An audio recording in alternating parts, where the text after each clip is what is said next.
Welcome to Revitalize and Replant with Mark Clifton, where we equip pastors to take their churches from declining to thriving by pointing them to a new future and a new hope. Join us weekly for encouragement and practical advice in your pastoring journey. So we're back in the hallowed halls of Mark Hallock's hallowed halls. Hallock's hallowed halls. Mark Hallock's basement. We're in his office. It's really a closet. And his office is covered floor to ceiling on the walls with, are you ready for this? Old vintage tennis rackets.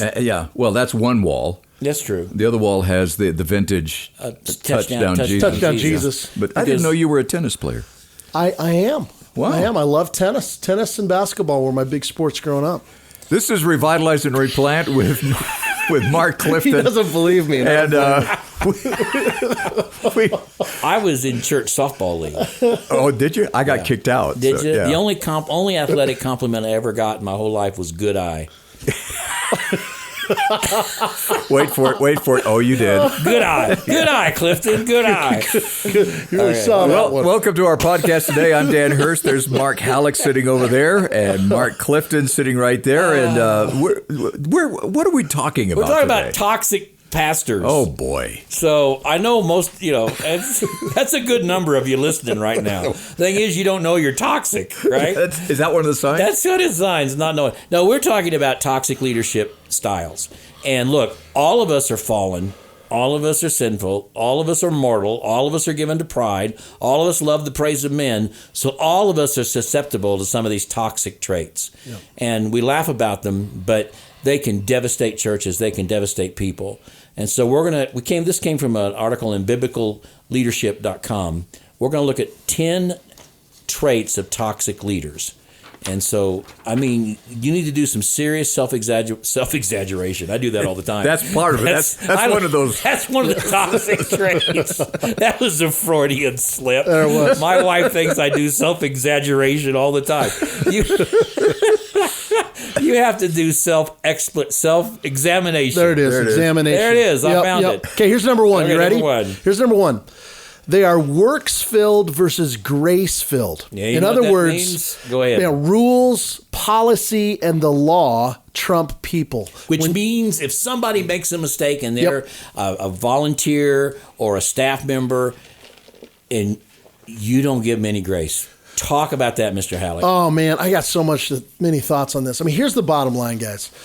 Especially when you're going to a declining church, and you've heard us say this, you've got to be the encourager of encouragers. Man, that's You've right. got to help people. You need to create a culture. I often say this, churches typically have either a fear culture or a grace culture. And I think going along with this, a works-filled or grace-filled culture. If you want people in the game using their gifts, then you have to create a culture where it's okay to fail. You know what? We fail, and we're going to just get up. We're going to try something else. Otherwise, what you're going to do is build fear into people. And they're not going to try ministry ideas. They're not going to feel loved. And so, man, we've got to encourage big time our folks. That's the grace of the gospel, man. Here's what I would say. When I see leaders that are more works filled than grace filled, I see a guy who's not living in the freedom and joy of his salvation. Because listen, we are to forgive as Christ has forgiven us. Mm-hmm. We are to encourage in the way that the gospel has encouraged us. And so I would say this is hugely important. And if you are this kind of leader, I would say, or you see signs of this, I would encourage you, brother, to really spend some time humbling yourself before the Lord and repenting of ways that you haven't been grace-filled. Because true Christian leaders are grace-filled leaders. Exactly. And you have a staff person who doesn't complete a task on time, doesn't follow through like they should. Obviously, you have to instruct and encourage and help them do it correctly. But man, you don't want to quench their appetite for ministry. You don't want to wound them so deeply that they're afraid to try anything. Totally. And I'll tell you, having been 45 years in ministry, I hear stories all the time from both full-time, part-time, and volunteer staff that they live in terror of their senior pastor. Oh, man. Because he has no grace. Yep. If you don't get this done, if you're not here when and again, there is that balance, but let's just be understanding that, man, we ought to be a place, like you say, where grace abounds. I have this idea that, especially with staff members in the past, that failure is incomplete success.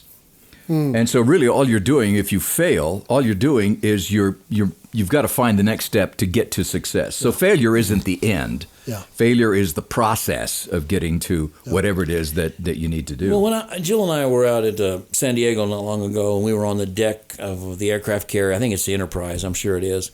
And we were taking a tour, and there was a guy there who was on the Enterprise during the Vietnam War.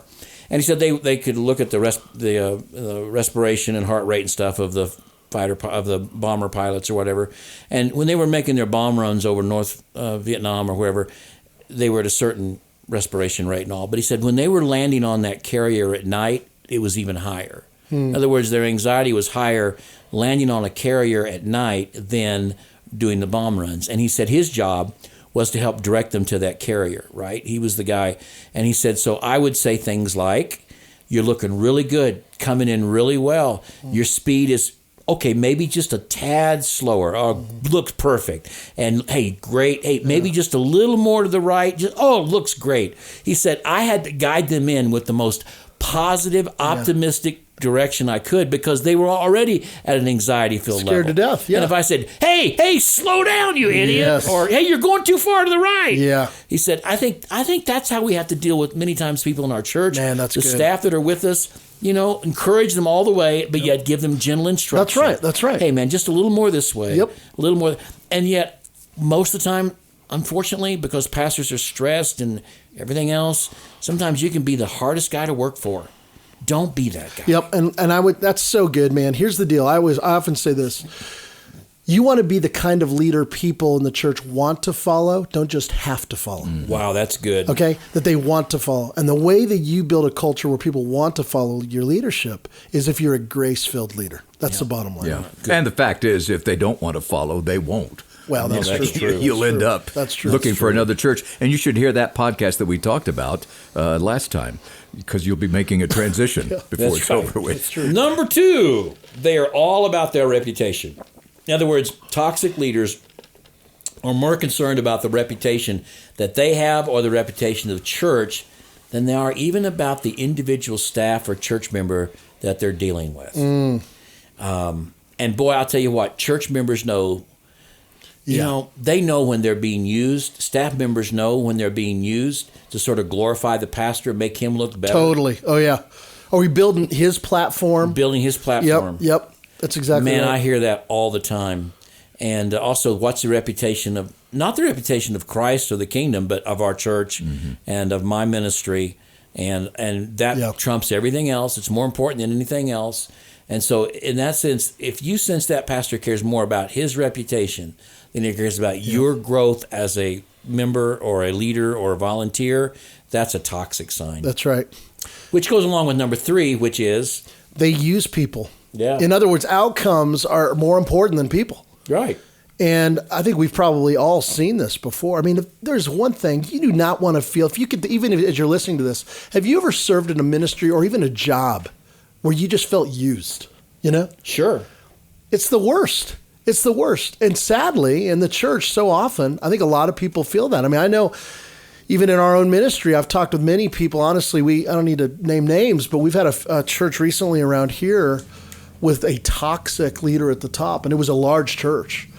And we're starting to see wounded sheep kind of come through our doors. And one of the things I'm hearing over and over again is, man, I just felt so used by that guy. And what it looks like, leaders who use people, unfortunately, Satan blinds us, and we don't even know we're doing that. Well, that's true. We think the end justifies the means. Yeah. So if the end is we're going to grow the church, we're going to reach people, but if I have to use people in the process, then so be it. You don't. That's not the case. Yeah. And your ministry are the people that you're working with. Amen. The people that are there right now at this very moment. Yeah. And there's an old Home Mission Board president years ago.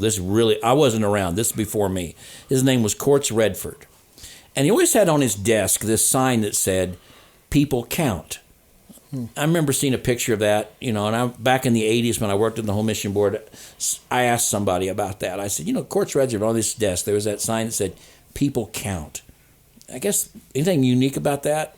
They said, yeah, Kris Redford had a real problem in that most of the time in Baptist churches, all we do is count people.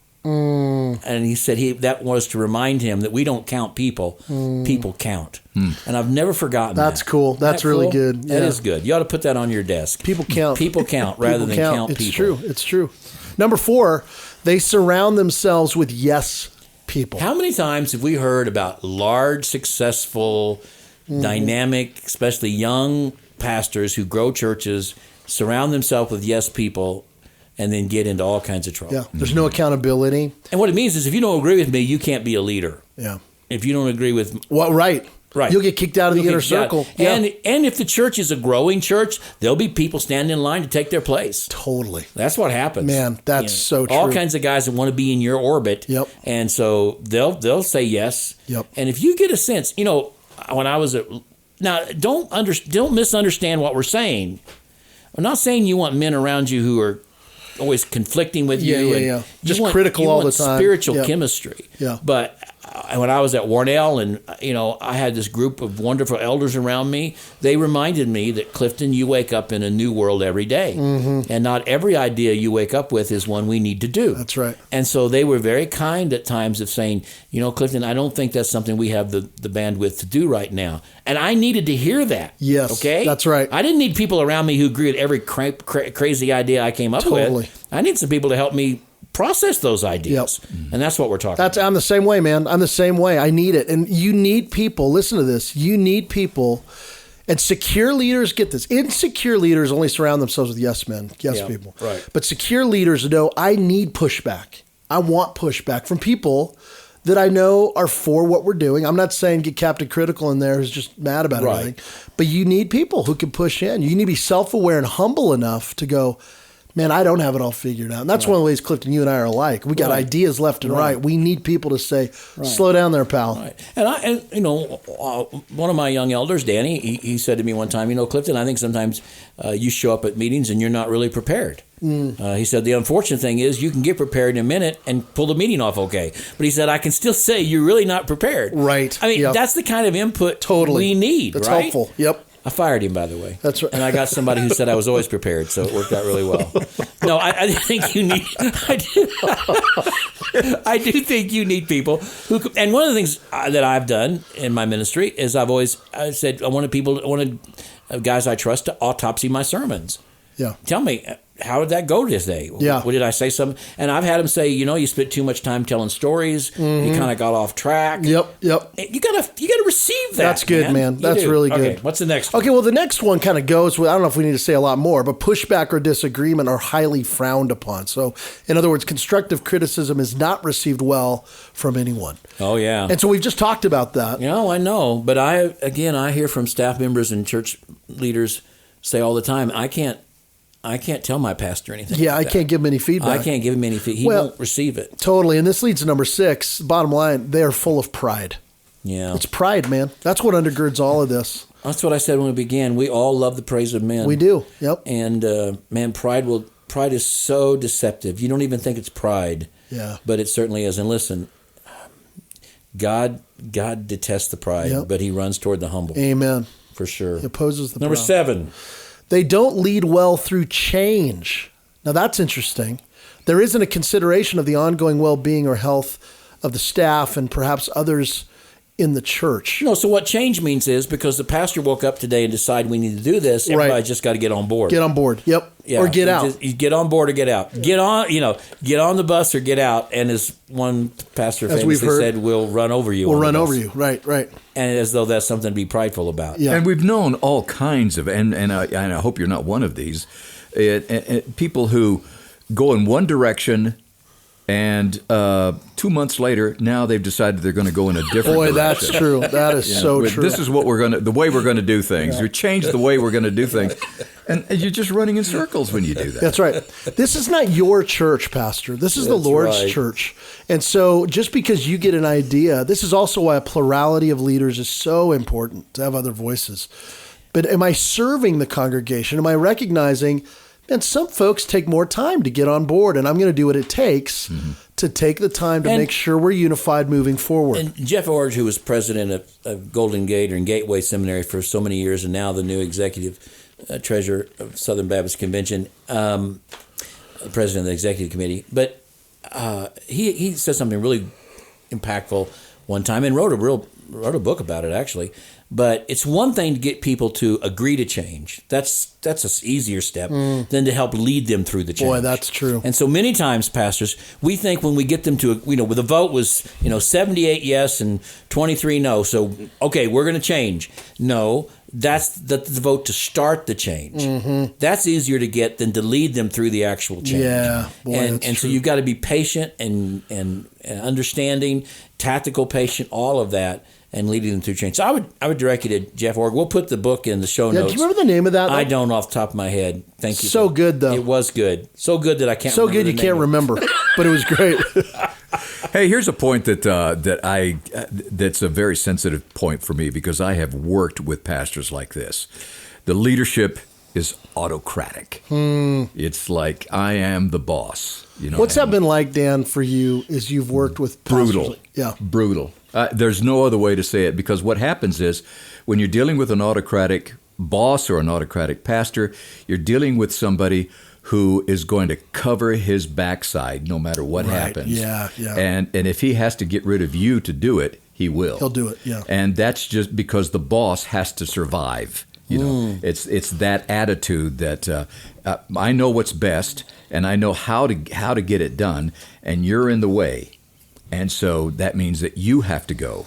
I once heard a guy say that when you're working with a group of and in fact he was a pastor and he would talk about his staff and he said, if I don't understand the way all of my staff members think, then I'm not seeing the big picture because I'm not seeing it from their perspective. And an autocratic leader doesn't look at things from anybody else's perspective. They're not really concerned about that. Don't care. Yeah, don't care. Yeah. That's good. So let's talk about this one, this narcissistic thing, where somebody becomes so self-absorbed that it's like I noticed this thing that you don't even have a mirror in your office, Mark. It's not. Hey, I'm not a pretty guy to look at. Let's be honest.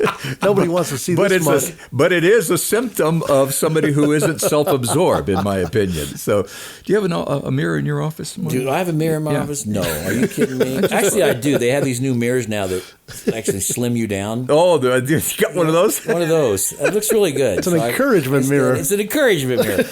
No, I don't have a mirror in my, but I am given to self-absorption. Well, I really am. Yeah. I am. I'm telling you, I am. And well, wait a minute now. If you say that and then you can't be. Well, I'm looking at this that says that they rarely see themselves as the source of any problem. Well, that's not true. I'm always the source of the problem. No, that's not true. No, self-absorbed, narcissistic. It is, as pastors, it's one of the things we struggle with the most. And Martha was self-absorbed and didn't see herself as the source of the problem, and yet she was the source of the problem, right? And as pastors, it's so easy for us to see all the other issues in the church. For example, all right, so Richard Blackamy, my dear friend, shared this story with me recently, and it's a good one. A pastor came up to him and said, Richard was talking about volunteers in the church. He said, well, I can't get any volunteers in my church at all. Can't get in. Can't get anybody to serve in the nursery. Can't get anybody to go on visitation. Can't get anybody to do anything. I've been there for 10 years. It's just the most frustrating place. It's just nobody will do anything. I just can't develop any leaders, can't develop any volunteers. And Richard said, well, how long have you been there? And he said, been there 10 years. He said, well, that's all on you. Richard said, your job is to develop volunteers, and you can't offer that to somebody else. He said, the good news is that is a skill set that can be learned, but you have to learn how to do it, and you have to understand that it's your problem, not their problem for not volunteering. Okay? Dude, that's good. So, there's a sense in which it's easy for a pastor to think it's always somebody else's problem, but it really is my problem, and the issue is me. I've got to own that. I got to own that. That's right. Which brings us to the last point that we want to make, and that is that the way the Holy Spirit acts? Seriously, when you look at the things that you do with your people, the things you say to your people, the way that you treat your people, is that the way somebody who is Spirit-filled acts? Look at your pastor and say, and pastor, in yourself, ask your wife to look at you because that's the one that really knows you.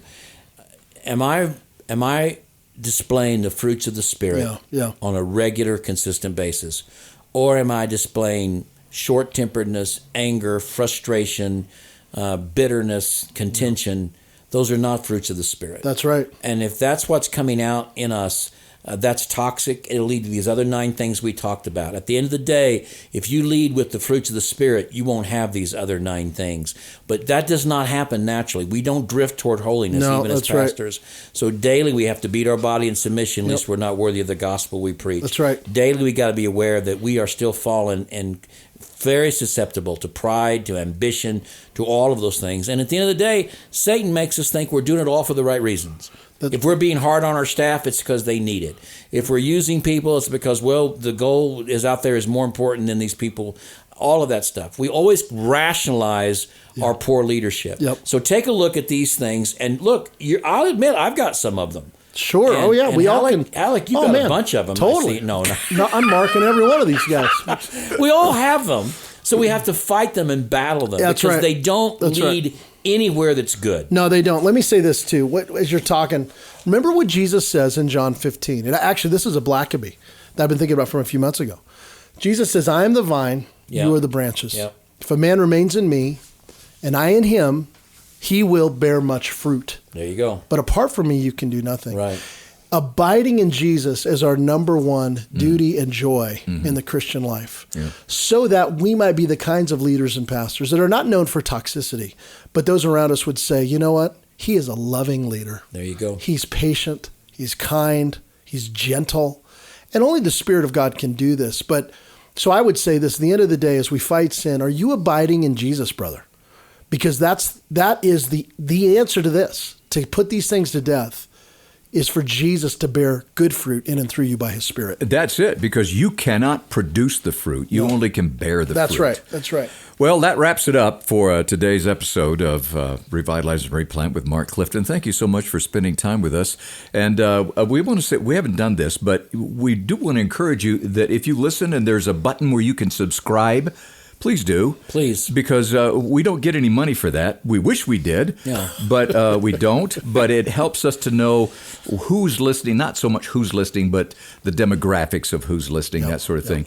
And it also lets the North American Mission Board, who makes this possible, know that we're absolutely touching some people's lives and making a difference. And we are grateful for that opportunity. And it downloads automatically to you. Yeah. So you don't have to worry about, hey, should I listen to Revitalize and Replant? If you subscribe, it's going to be on your device, and you can listen. It'll show up. It'll just show up. It'll just show up right at you. It'll be like a miracle of miracles. It'll just show up right there. Subscribe, and he's wrong. We are prideful men, and we do want to have more.